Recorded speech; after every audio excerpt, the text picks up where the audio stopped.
కేసీఆర్ అప్పు చేసిండు 1022 గురుకుల పాఠశాలలు పెట్టిండు మీ మొకాలకు 200 స్కూళ్ళు ఉంటే 1000 పంప యానన్న తట్టెడు మట్టి తీసినవా ఒక ఇటుక పెట్టినవా తులం బంగారం ఇచ్చినవా ఆడోళ్ళకి చెప్తే మొత్తం లేడీస్కు నెలకు 2,500 ఇస్తా అన్నాడు ఇచ్చిండు ఒకళ్ళకన్నా నేను ముందే చెప్పిన వీళ్ళు చాలా దుర్మార్గులు వీళ్ళు 2,500 తులం బంగారం ఇచ్చే కేసులు కాదు మీ మెడల పుస్తల తాడు కూడా ఎత్తుకపోతారని చెప్పిన నేను ముందే అవకాశం టోళ్ళు ఖతర్నాక్ మనుషులు ఎందుకంటే మాకేం కోపం లేదు అధికారం ఎవరి అబ్బ సొత్తు కాదు ఎవరి అత్త సొత్తు కాదు ఎవరికి శాశ్వతంగా ఉండదు మాకు కూడా ఎరికే కానీ మంచి మాటలు చెప్పి నడిపించాలి ప్రభుత్వాన్ని ఇవాళ మేము రేవంత్ రెడ్డిని అడుగుతున్నాం కాంగ్రెస్ ప్రభుత్వాన్ని ఇవాళ అసెంబ్లీలో అన్న అడిగిండు అట్లా మేము అడుగుతున్నాం బయట ఎక్కడ పోతే అక్కడ ఏం అడుగుతున్నాం ఎప్పుడు ఇస్తావా 2,500 ఆడోళ్ళకని అడుగుతున్నాం ఏమంటాడు రేవంత్ రెడ్డి అట్లా అడిగితే నీ గుడ్లు వీకి గోటీలు ఆడతాడు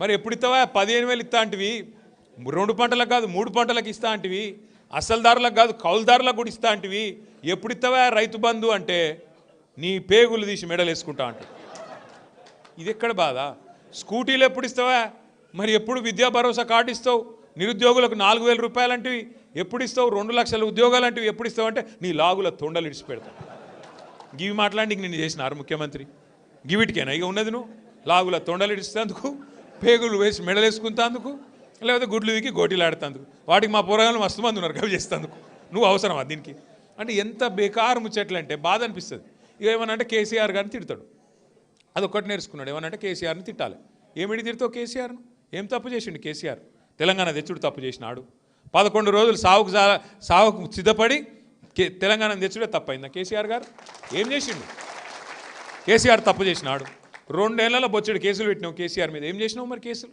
ఏమనంటే ట్యాపింగు టూపింగ్ ఏం ట్యాపింగ్ ఎక్కడ ట్యాపింగ్ నేను అడుగుతున్నా గూఢచారి వ్యవస్థ ఉంటుంది అవు మరి గవర్నమెంట్ వాడేందుకు కొంతమంది లుచ్చ పనులు చేస్తారు ఎమ్మెల్యేలను కొంటారు ఎవరో తెలుసు కదా మీకు 50 లక్షల రూపాయలతో దొరికిపోయినాడు మరి గసంటోళ్ళని పట్టుకుంటేందుకు దొంగలను పట్టుకుంటేందుకు పోలీసులు ఉండాలని లేదా ఉంటారు మరి ఇవన్నీ ఉంటాయి రాష్ట్రం నడిపే పద్ధతులు రాష్ట్రాన్ని ముందుకు తీసుకెళ్ళే పద్ధతుల జరుగుతాయి ఇవన్నీ నీకు చేత కాదు అప్పు తప్పు చెప్తావు అప్పు లెక్కలు తప్పు చెప్తావు అప్పు చేస్తావు ఒక పని చేయ చేత కాదు ఒక మంచి మాట రాదు ఏం చేయాలి మరి దానికి మేము ఇక మీదికెళ్ళి నా మీద పడ్డాడు ఈ మధ్యన నేనేదో తప్పు చేసినట్ట నేనట ఆంధ్రాలో చదువుకున్నట్టు గుంటూరులో అవు చదువుకున్నారా భయ్ నేను చదువుకున్న వాస్తవమే నీకు మీ అయ్యావా చదువు చెప్పకపోతే నేనేం చెప్తా దానికి నన్ను మా అమ్మ నాయన పంపించారు గుంటూరులో చదువుకోమంటే విజ్ఞానం పోయినా వడ్లముడిలో ఆయనతో 2 ఏళ్ళు చదువుకున్నా అటెన్క వచ్చి పూనాలో చదువుకున్నా నిజాం కాలేజీలో డిగ్రీ చేసిన అటెన్క అమెరికా పోయినా మన ఆయన ఏం చెప్పిందంటే మన ఆయన ఈరోజు కాదు 40 ఏళ్ళ కింద ఎమ్మెల్యే అయ్యిండు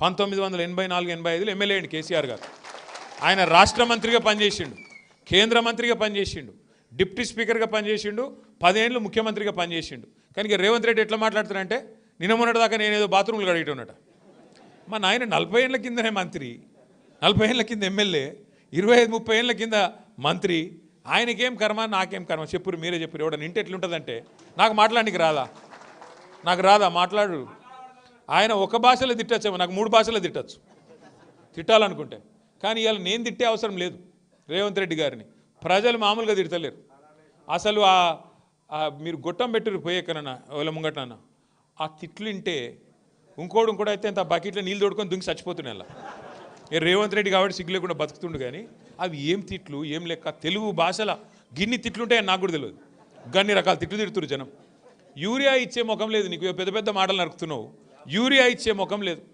యాప్ పెట్టిండేది యాప్లు ఇవ్వాలంటే షాపులు ఉండాలన్నా లేదా ఆడ యాప్లు ఆడికెళ్ళి వస్తుంది షాపులో లేకపోతే అసలు సరుకు లేకపోతే యాప్లు ఆడికెళ్ళి వస్తుంది గా తెలివి లేదు నీకు యూరియా ఇచ్చే ముఖం లేదు ఇచ్చిన ఒక్క మాట నిలబెట్టుకునే ముఖం లేదు పెద్ద పెద్ద ఏతులు ఓహో అట్లా ఓహో ఇట్లా ఏందో ఇక ఇంకో కొత్త కథ పట్టుకున్నాడు 1,000,000 మంది ఆడవాళ్ళని కోటీశ్వర్లు ఎత్తారట 1,000,000 మందిని కోటీశ్వర్లు చేయాలంటే నాకు సరిగా లెక్కలు రావు అన్నిలో నాకు బాగొచ్చు నువ్వు చెప్పేజరా నీకు కూడా రావా ఇక అన్నగారిని అడుగుదాం అయితే 1,000,000 మందిని కోటీశ్వర్లు చేయాలంటే ఎన్ని కోట్లు కావాలనే 1,000,000 కోట్లు కావాలి 1,000,000 కోట్లు ఏడున్నాయి చెప్పు బాబు నువ్వే చెప్తివి సెక్రటేరియట్ పోతే లంక బిందెలు లేవని నువ్వే చెప్తివి ఢిల్లీకి పోతే దొంగల లెక్క చూస్తురని నువ్వే చెప్తివి చెప్పులు ఎత్తుకపోయటం చూసినట్టు చూస్తురని చెప్తివి యాడికెళ్ళి వస్తాయి పైసలు మరి ఇక గిసొంటోడు దొరికిండు మనకి ఏం చేస్తాం ఇక 3 ఏళ్ళు భరించాలి తప్పదు ఎందుకంటే ఢిల్లీకి పైసలు మాత్రం బాగా పంపుతుండు మీకు వస్తలేవు పైసలు రైతు బంధు రాదు ముసలోళ్ళకు పెన్షన్లు పెంచడు, మహిళలకు 2,500 ఇయ్యడు. కానీ టెన్షన్గా టకీ టకీ మన పైసలు ఒక్కకాడ మాత్రం పడుతున్నాయి. ఏడ పడుతున్నాయి? ఢిల్లీలో మాత్రం మంచిగా పడుతున్నాయి. లేకపోతే పోస్ట్ పోతుంది కదా, కుర్చీ వీక్తుంది, మళ్ళీ సోనియా గాంధీ కటింగ్గా పెడితే ఆయన ఎగిరిపోతాడు కదా. అందుకే ఢిల్లీకి మాత్రం మూటలు ఇప్పటికి 62-63 సార్లు పోయినట్టున్నాడు ఢిల్లీకి. పోయేటప్పుడల్లా 4 బ్యాగులు పట్టుకపోవాలి, ఆడ వాడేయాలి, రావాలి తప్ప ఇక్కడ మాత్రం చేసింది ఏమీ లేదు. తెల్లారలేస్తే కేసీఆర్ని తిట్టుడు, తెల్లారి ఏం కేసు పెట్టాలి నాన్న చూసుడు, ఇది తప్ప మంచి పని ఒక్కటి, ఒక మంచి మాట మంచి పని ఏది శాత కాదు. అందుకే నేను మిమ్మల్ని కోరేది, 2 ఏళ్ళు అయిపోయింది, చూస్తుంటేనే అటు ఇటు చూసేవారికి 2 ఏళ్ళు ఒడిచిపోయింది. ఇక ఇంకొక 2 ఏళ్ళు అయితే వ్యవహారం అయిపోతుంది. ఆఖరి సంవత్సరం ఎలక్షన్ తప్ప ఏముండదు. తొందరలో మున్సిపల్ ఎలక్షన్లు పెడుతున్నట్ట. మీకు బోత్ల మున్సిపాలిటీ లేదు కానీ పక్కకు అన్నకున్నది ఆదిలాబాద్లో. మరి గెలిచిన సర్పంచులు, మంచి సీనియర్ నాయకులు, జెడ్పీటీసీలు, ఎంపీపీలు, నేను అన్నిలన్నం కోరుతున్నా, దయచేసి మీరందరూ ఆదిలాబాద్ మున్సిపాలిటీ గెలిపించే బాధ్యత తీసుకోవాలి. ఎందుకంటే మన మొక్కలం గెలిస్తే సరిపోదు కదా. మీరు గెలిచిరు, మీరు జోరుదారుగున్నారు బోత్ల, కాదు మీరు గెలిచిరు, జోరు మీద ఉన్నారు బోత్ల, 140 మంది సర్పంచులు గెలిచిరు. కానీ పక్కకు ఆదిలాబాద్ కూడా గెలిస్తేనే కదా ప్రభుత్వం వచ్చేది. కాబట్టి ఎక్కడున్నా మనోళ్ళు అందరు గెలవాలని చూసుకోవాలి. ఇక మా పని అయిపోయింది, మేము సర్పంచులు గెలిచిన మళ్ళీ ఎంపీటీస్ చూసుకుంటామంటే నడవదు.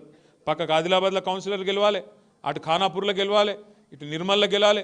అంతటా గెలిస్తేనే మళ్ళీ మన పార్టీ అధికారంలోకి వస్తుంది. కాబట్టి దయచేసి ఒక కుటుంబం అన్నప్పుడు చిన్న చిన్న పంచాయతీలు, చిన్న చిన్న తాకులాటలు ఉంటాయి.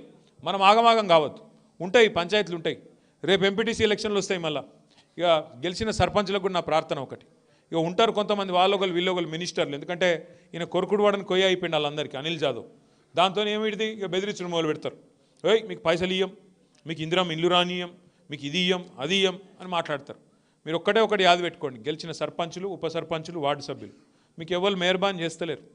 మీకు వచ్చే పైసలు, మీకు ప్రభుత్వం నుంచి వచ్చే పైసలు, కేంద్ర ప్రభుత్వం నుంచి కానీ రాష్ట్ర ప్రభుత్వం నుంచి వచ్చే పైసలు కానీ ఎవ్వల మెహర్బానీతో వస్తలేవు. ఆ పైసలు ఏవైతున్నాయో బ్రహ్మాండంగా డాక్టర్ బాబాసాహెబ్ అంబేద్కర్ రాసిన రాజ్యాంగం ఆధారంగా మీకు వస్తున్నాయి తప్ప ఎవరి మెహర్బానీ కాదు. అంబేద్కర్ రాసిన రాజ్యాంగంలో స్పష్టంగా రాయబడి ఉన్నది ఏమని, భారతదేశంలో ఒక 5 అంచెల్లో ప్రభుత్వాలు ఉంటాయి. పైన కేంద్ర ప్రభుత్వం ఉంటుంది, దానిలో ఎంపీలు, అక్కడ ఉండే కేంద్ర మంత్రులు, ప్రధానమంత్రి వాళ్ళు ఆడుంటారు. కిందికి వస్తే రాష్ట్రంలో రాష్ట్ర ప్రభుత్వం ఉంటుంది, ముఖ్యమంత్రి, మంత్రులు, ఎమ్మెల్యేలు, ఎమ్మెల్సీలు, రాష్ట్రం. కొద్ది కిందికి వస్తే జిల్లా పరిషత్ ఉంటుంది, జెడ్పీటీసీలు, జిల్లా చైర్మన్ గారు అక్కడ ఉంటుంది. ఇంకొద్ది కిందికి వస్తే మండలము, మున్సిపాలిటీ, కౌన్సిలర్లు, చైర్మన్ మున్సిపాలిటీల, ఎంపీటీసీలు, మండల పరిషత్తు అక్కడ మండలంలో. ఇంకా కొద్ది కిందికి వస్తే గ్రామానికి సర్పంచు, ఉప సర్పంచు, వార్డు సభ్యులు. రాష్ట్రానికి ముఖ్యమంత్రి ఎట్లనో, కాన్స్టిట్యున్సీకి ఎమ్మెల్యే ఎట్లనో, గ్రామానికి సర్పంచ్ కూడా గంతే పవర్ ఉంటుంది, మర్చిపోకుండా. మీ పవర్ ఎవడు ముట్టలేడు, మిమ్మల్ని ఎవరేం చేయలేరు. రేపు ఇందిరమ్మ ఇండ్లు వస్తే తీర్మానం ఎవరు చేయాలి? గ్రామ పంచాయతీ చేయాలి.